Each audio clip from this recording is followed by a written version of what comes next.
And that is the method you'll find other communities are doing. Many times you'll find in Kenya we are complaining that the Somali community are taking over lots of businesses. It's just a matter of strategy. Strategy.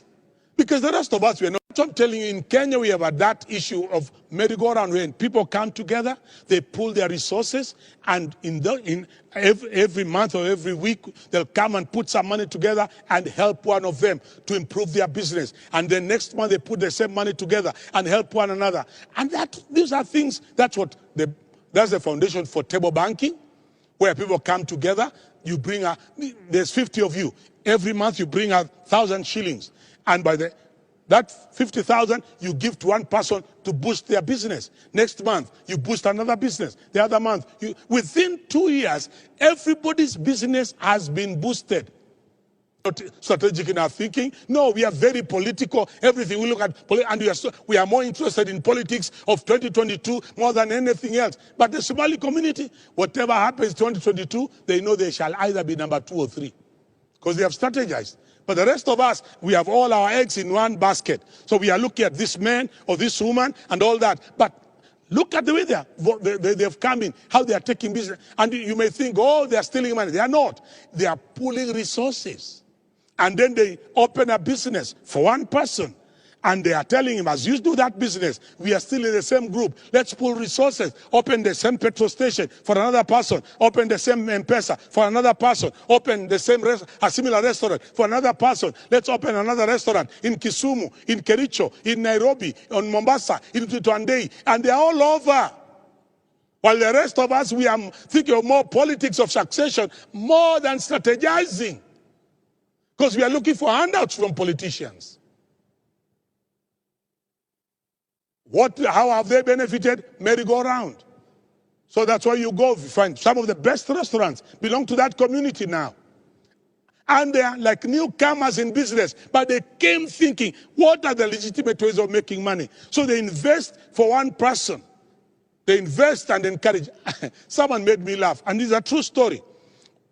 You'll find some of the other communities, you'll find that when we want to go business in Dubai or China or Turkey, you'll find the whole aeroplane is full of people from the same community traveling to go to Turkey, to buy same things, go to China, bring the same goods, to come and try and sell.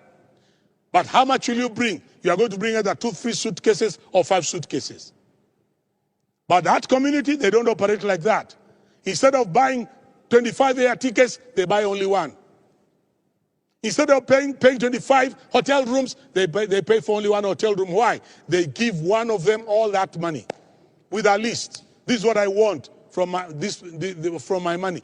And they walk in integrity. And this is the important thing. When you're in a merry-go-round, you're in a chama, please walk in integrity. Because some of us, if you sit in a chama with others and they give you their money, you change your telephone number. Shindwe. You are keeping our communities poor.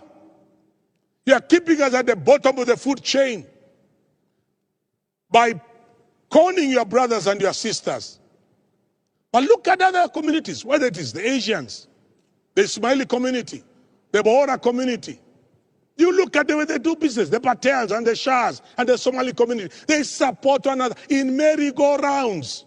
They lend one another money because that's cheap money.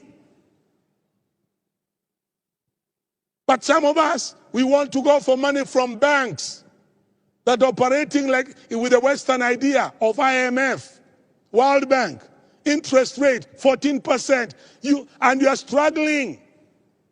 How can you compete with those communities when they have come together in a merry-go-round? That's another legitimate way of making money. And I'm challenging you Christians, come up with merry-go-rounds of brothers and sisters where you can operate in integrity and honesty and stop cheating one another and robbing one another. It's very sad when some of these communities comment about us, oh, there's no stealing here because there are no Christians here. It is sad. It should not be spoken of in our community.